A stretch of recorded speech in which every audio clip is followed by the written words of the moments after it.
Hello students, स्वागत है आप सभी का एक बार फिर से हमारे इस ऑफिशियल यूट्यूब चैनल में जिसका नाम है एसोल सॉल्यूशन। मैं चंदन कुमार हाजिर हूं आप सभी के सामने अपनी एक और नई वीडियो के साथ।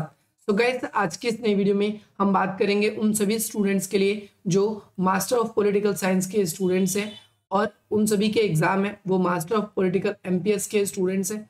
उन सभी के एग्जाम्स हैं और उन सभी का मास्टर ऑफ पॉलिटिकल साइंस का एग्जाम जो है वो 24 अगस्त को है। तो आज की नई वीडियो उन सभी के लिए इंपॉर्टेंट है क्योंकि आज हम बात करने वाले हैं आप सभी के लिए एक मोस्ट इंपॉर्टेंट क्वेश्चन की, जो कि आप सभी के एग्जाम में आपने जरूर देखा होगा। किसी भी ईयर के आप क्वेश्चन पेपर को देखेंगे तो आपको ये क्वेश्चन जरूर देखने को मिलने वाला है।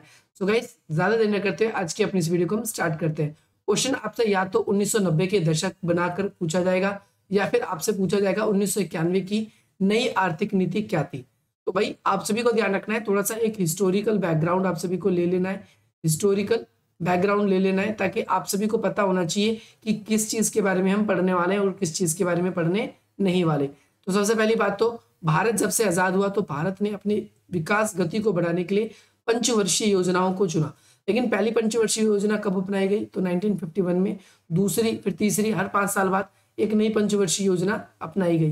परंतु हमने देखा कि 1986 तक 8 पंचवर्षीय योजना अपना ली गई और इसमें ज्यादा कुछ लाभ नहीं मिला। हमारे देश के अंदर इतनी ज्यादा आर्थिक तरक्की नहीं हुई। इस तरीके को ना होते हुए, ध्यान में रखते हुए, हमने एक चीज देखा कि 1991 में जब हम अपनी 9वीं पंचवर्षीय योजना अपना रहे थे तो उस समय सोवियत संघ का विघटन भी हो गया और जो समाजवाद से हमें कुछ हेल्प भी मिल रही थी वो हेल्प मिलना भी बंद हो गई। तो भाई अब हमारे सामने एकमात्र ऑप्शन था कि हम पूंजीवादी मॉडल को अडॉप्ट करें, पूंजीवादी मॉडल को अपनाएं, और हमने कुछ उसी प्रकार से किया। हमने पूंजीवादी मॉडल को अपनाना शुरू किया। कब अपनाना शुरू किया पूंजीवादी मॉडल को? तो ध्यान रखना है कि हमने पूंजीवादी मॉडल को अपनाया, अब अपनाया पूंजीवादी मॉडल को तो 1991 में। 1991 में हमने क्या किया? एलपीजी मॉडल को अपनाया। एलपीजी, एल से लिबरलाइजेशन, पी से प्राइवेटाइजेशन और जी से ग्लोबलाइजेशन, जिसे हम आर्थिक उदारीकरण की नीति भी कहते हैं, इकोनॉमिक लिबरलाइजेशन सिंस 1991। तो भाई आजादी के बाद से ही पंडित जवाहरलाल नेहरू और जितने भी उस समय के हमारे नेता थे उन सभी का आर्थिक विकास के लिए ज्यादातर सार्वजनिक क्षेत्रों में, या फिर हम ये कह सकते हैं कि सार्वजनिक क्षेत्रों की तरफ उनका झुकाव था। और वो चाहते थे कि भाई ज्यादातर उद्योग ऐसे रहे जो सार्वजनिक हाथों में रहे, सरकार के नियंत्रण में रहे, ताकि सरकार जो है अधिक से अधिक लोगों के बीच में भेदभाव को मिटा सके और अमीरी गरीबी का जो अंतर है उसको भी खत्म किया जा सके। तो लेकिन उस समय अगर हम देखें तो उस समय के लिए, उस समय की सिचुएशन के अकॉर्डिंग ये सब हमको ठीक भी लगा और हमने ऐसा ही किया भी। हमने आर्थिक उदारीकरण की नीति अपनाई। इसके बाद में आगे जापान, हांगकांग, दक्षिण कोरिया जैसे देशों ने आर्थिक प्रगति के लिए अपने द्वार जो है वो निजी कर दिए, ज्यादातर जो है प्राइवेटाइजेशन को अपनाया। और प्राइवेटाइजेशन को अपनाने के साथ साथ उन देशों के अंदर विकास गति की बात करें तो भारत की तुलना में जो है वो बेहतर रही। यही रीजन है, हम आगे देखते हैं, यही रीजन है कि भाई उद्योग और टेक्नोलॉजी में वो आज भारत से काफी आगे निकल चुका है। और करीब 4 दशकों के बाद भारत ने 1991 में क्या किया? अपने लिए मुक्त बाजार यानी खुले द्वार की जब नीति अपनाई तो उस समय हमारे जो प्रधानमंत्री थे वो नरसिम्हा राव थे, नरसिम्हा राव। और उस समय के जो फाइनेंस मिनिस्टर थे, ध्यान रखना है आपको, doctor Manmohan Singh, doctor Manmohan Singh, doctor Manmohan Singh थे। तो इन दोनों ने डूबती नैया को संवारने का कार्य किया। भारत की जो अर्थव्यवस्था है उसको बेहतर बनाने के लिए, भारत की अर्थव्यवस्था को बेहतर बनाने के लिए क्या किया कि भाई बहुत सारे सुधार किए। क्या किए? बहुत सारे सुधार किए, रिफॉर्म्स किए। उसमें से ही एक सुधार क्या था? आर्थिक उदारीकरण की नीति को अपनाना। ये आप सभी को ध्यान रखना है। इस नई आर्थिक उदारीकरण की जो नीति अपनाई गई थी इसमें उत्पादन और रोजगार को बढ़ाने के लिए हमने विशेष रूप से ध्यान देने की बात कही थी। ध्यान रखना है कि औद्योगिक उत्पादन बढ़े, उद्योगों में निवेश बढ़ सके और प्रति व्यक्ति की जो आय तब बढ़ेगी जब रोजगार बढ़ेगा। इसके लिए हमने क्या किया? 1991 में जो WTO की जो शर्तें हैं उन शर्तों को हमने स्वीकार करने की बात करी। इसमें सबसे पहले हमने क्या शर्त स्वीकार करी या अपनी अर्थव्यवस्था में क्या बदलाव किए? सबसे पहले नए उद्योगों की स्थापना के लिए लाइसेंस प्रथा जो है वो समाप्त कर दी। लाइसेंस प्रथा जो है अब सिर्फ और सिर्फ ऐसे संसाधनों के लिए, ऐसी चीजों के लिए हमने उत्तरदायी छोड़ा जो पर्यावरण की दृष्टि से या तो संवेदनशील थे या फिर पर्यावरण की दृष्टि से खतरनाक थे। हमने ऐसे संसाधनों के लिए ही, ऐसे उद्योगों के लिए ही हमने क्या किया, लाइसेंस प्रथा अनिवार्य रखा। ठीक है, जैसे सिगरेट, तंबाकू, रक्षा उपकरण या जो ज्यादा प्रदूषण करते हैं उन सब चीजों को ध्यान में रखना है। अब सिर्फ उन चीजों, उन उद्योगों के लिए लाइसेंस की आवश्यकता थी, है ना। गन पाउडर या ऐसी ड्रग्स वगैरह, इन सारी चीजों के लिए ही खाली किस चीज की जरूरत थी, लाइसेंस प्रथा की। इसके अलावा सार्वजनिक क्षेत्रों के लिए आरक्षित उद्योग, सार्वजनिक क्षेत्रों के लिए हमने क्या कर दिया, उद्योगों के दरवाजे जो है वो खोल दिए। संरक्षात्मक नीति अपनाई हमने कि सार्वजनिक जो उद्योग थे उसके लिए आरक्षित जो क्षेत्र थे, आरक्षित जो दरवाजे थे दूसरों के लिए खोल दिए। यानी कोई कंपनी अगर लॉस में जा रही है तो उसको हम 100% क्या कर सकते हैं, प्राइवेट भी कर सकते हैं। ये बात अभी आएगी कि पहले ज्यादातर जो सार्वजनिक पब्लिक सेक्टर था, अब उसे धीरे धीरे अगर कोई निजी स्थिति में जाना चाहता है, कोई निजी उद्योग बनकर अगर उसका विकास हो सकता है तो उसको क्या किया जाएगा, निजी उद्योग भी कर दिया जाएगा। अगला, पूंजी विदेशी निवेश की जो सीमा थी पहले कम थी, अब उस पूंजी निवेश की सीमा को क्या कर दी गई, बढ़ा दी गई, बढ़ा दी गई। ये आप सभी को याद रखना है। पूंजी निवेश की सीमा को क्या कर दिया गया, बढ़ा दिया गया। और पूंजी निवेश की सीमा को कितना बढ़ा दिया गया, 100% तक कर दिया गया। और यह महसूस किया गया कि पूंजी निवेश इसीलिए हमारे देश में नहीं होता था क्योंकि उसमें ज्यादातर अधिकार जो है थी गवर्नमेंट अपने अंडर में रखती थी और कंपनियां लॉसेस में चलती थी। लेकिन अब जो है वो कर दिया गया कि भाई पूरी कंपनी पूरी तरीके से प्राइवेट भी हो सकती है।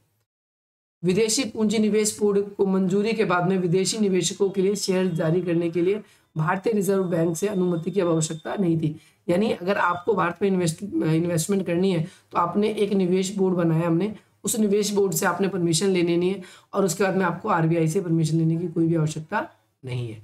इसके बाद में ध्यान रखना है आप सभी को, नेक्स्ट पॉइंट, उद्योग तकनीक जो थे उन सभी पर कुछ प्रतिबंध लगे थे। जैसे हमारे देश में गांधीवादी सोच के थे कि भाई गांधीवादी सोच का मतलब ये था कि बड़े पैमाने के जो उद्योग थे पहले उस पर मनाही की गई थी कि बाहर से हम विदेशी निवेश बड़े पैमाने के उद्योगों पर नहीं करवाएंगे, परंतु विदेशी निवेश की जो सीमा थी उस विदेशी निवेश की सीमा को भी क्या कर दिया गया, बढ़ा दिया गया।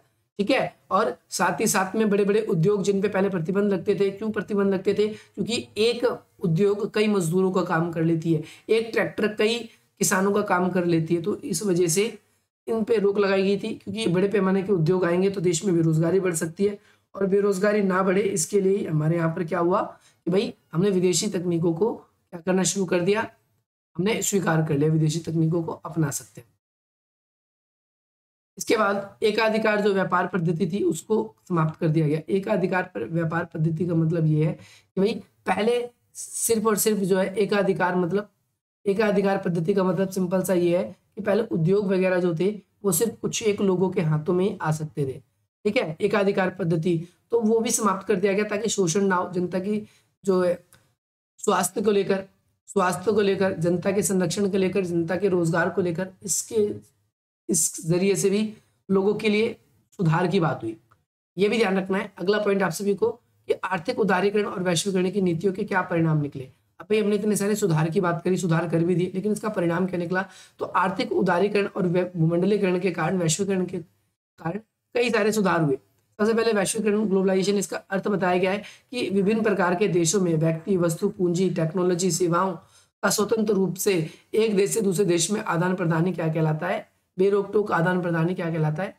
ध्यान रखना है आप सभी को, वैश्वीकरण कहलाता है। और यहाँ पर वैश्वीकरण को भारत ने अपना लिया था। भाई विदेशी देश के जो भी उद्योग वगैरह है वो हमारे देश में लगा सकते हैं, अपने सामान को बेच सकते हैं और हमारे देश में पूंजी निवेश कर सकते हैं। पूंजी निवेश को क्या देखा, स्वतंत्र प्रवाह के रूप में देखा। इसका अर्थ यह है कि विदेशी पूंजी जो है भारत में क्या कर सकती है, निवेश कर सकती है और भारतीय पूंजी विदेशों में भी निवेश कर सकती है। ये आप सभी को याद रखना है। यानी भारत के जो भी इन्वेस्टर्स हैं वो बाहर जाके भी इन्वेस्ट कर सकते हैं और बाहरी इन्वेस्टर भारत के अंदर भी इन्वेस्ट कर सकते हैं। अगला पॉइंट है वैश्वीकरण, विकासशील देशों की प्रतिस्पर्धा को क्षमता को बढ़ा दिया। इसने क्या कर दिया है कि विकासशील देशों में वैश्वीकरण के आने से विकासशील देशों में जो है प्रतिस्पर्धा जो है उसको क्या कर दिया गया है, प्रतिस्पर्धा को बढ़ा दिया गया है। आज जो है एक कंपनी और दूसरी कंपनी, एक फैक्टर और दूसरे फैक्टर के बीच में वैश्वीकरण के आने से कंपटीशन बढ़ गया है। कंपटीशन बढ़ने का फायदा जनता को मिल रहा है कि वस्तुएं सस्ते दामों पर मिल रही है, कार्य कुशलता अच्छी मिल रही है और क्योंकि वो अपना कंपटीशन करने के चक्कर में जनता का फायदा करते हैं। अगला, नई आर्थिक नीति से बाजारों के अंदर अगर हम देखें तो खुले तौर पर प्रतिस्पर्धा हो रही है। इससे पूरे विश्व व्यापार में पूरे विश्व में भारत की हिस्सेदारी बढ़ी है। भारत के अंदर अब दूसरे, क्योंकि भारत बड़ी जनसंख्या वाला देश है और भारत, अमेरिका भी देखें तो अमेरिका की ज़्यादातर कंपनी पहले चाइना पे थी, लेकिन चाइना अपने लिए ज़्यादातर अपनी चीज़ें खुद बनाता है और इसीलिए भारत एक बहुत बड़ा बाजार है। भारत को बहुत बड़ा बाजार के रूप में देखा जाता है और इस वजह से नए नए जो तकनीकें हैं भारत के अंदर काफ़ी पॉपुलर हो गई है। अगर नई आर्थिक नीति के कारण जो है प्रत्यक्ष विदेशी निवेश, जिसे foreign direct investment, FDI, FDI कहते हैं, एफडीआई में वृद्धि हुई है। प्रत्यक्ष विदेशी निवेश जो है वो बढ़ने लगा है भारत के अंदर। ध्यान रखना है आप सभी को, प्रत्यक्ष विदेशी निवेश 2007 में 15 से 17% था, अमेरिकी डॉलर था। अब लेकिन वो क्या हो चुका है, बढ़ चुका है। अब वो क्या हो चुका है, बढ़ चुका है। आप सभी को ध्यान रखना है।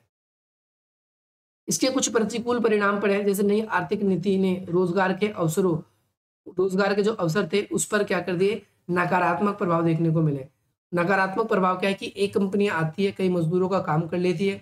दूसरी बात, नई टेक्नोलॉजी आने से जो पुराने देसी उद्योग थे वो खत्म होते जाने, आप सभी को ये भी ध्यान रखना है। इसके अलावा रोजगार के क्षेत्रों में जॉबलेसली हो रही है बहुत ज्यादा, आर्थिक असमानता बढ़ रही है। जो लोग वैश्वीकरण को अपना रहे हैं उन देशों की अर्थव्यवस्था, उन देशों के लोगों की फाइनेंशियल स्थिति जो है वो अच्छी हो रही है। इसके अलावा जो वैश्वीकरण को नहीं अपना रहा आज वो फिर भी गरीबी है। तो ये हम देखते हैं कि भाई नई आर्थिक उद्योग की जो नीति है इसको अपनाने से सिर्फ बड़ी बड़े पूंजीपति अमीरों को ही लाभ मिला है, गरीबों को, छोटी मोटी कंपनियों को या फिर आम रोजगार करने वाले लोगों को उसको इतना ज्यादा लाभ नहीं मिला है।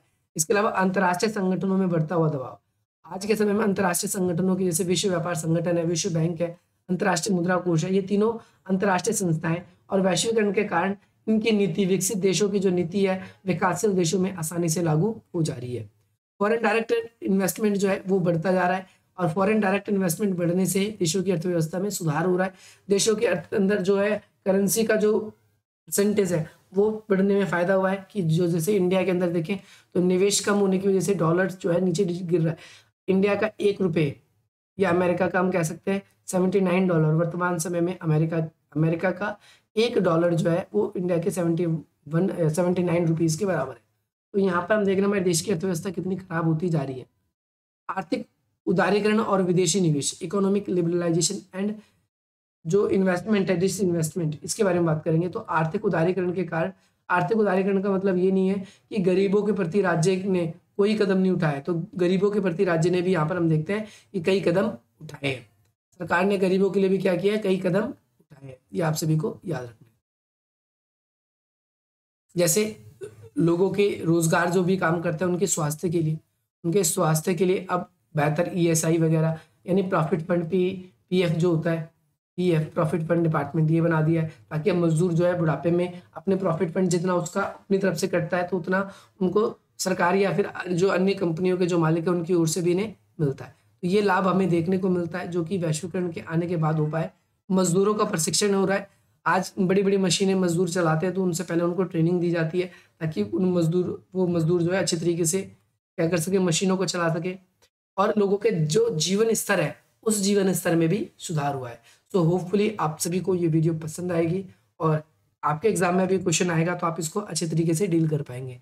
बाकी अगली वीडियो आप सभी के लिए जल्दी आएगी और मैं आशा करता हूँ इस वीडियो की तरह उस वीडियो से भी आप सभी को बहुत लाभ मिलेगा, जो भी हमारी आने वाली वीडियोज़ है।